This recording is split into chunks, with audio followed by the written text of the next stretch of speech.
Ni plan dia. Aku dah buat research dah. Family ni selalu pergi overseas. Seminggu sebelum raya. 10 tahun dah dia buat macam ni. Setahun pun dia tak pernah tinggal. Maksudnya? Maksudnya rumah ni kosong. Dan kita boleh kosongkan rumah itu untuk first heist kita.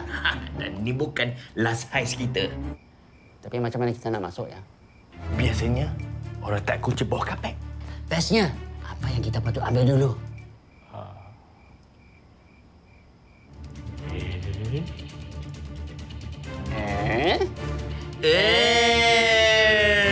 Fikir apa yang kau fikirkan?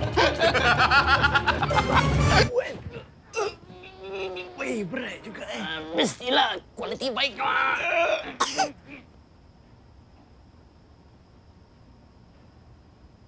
Adik tak boleh tidur. Adik sakit tekak.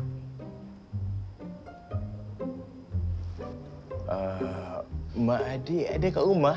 Tak ada. Budak ni sorang-sorang je kat rumah ni.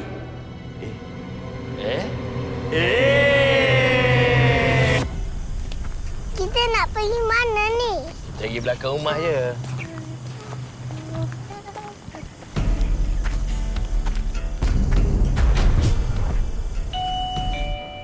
Untuk sakit tekak ada? Untuk budak-budak.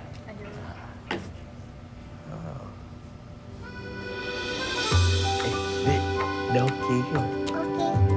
Okey. Okey. Jangan makan banyak sangat.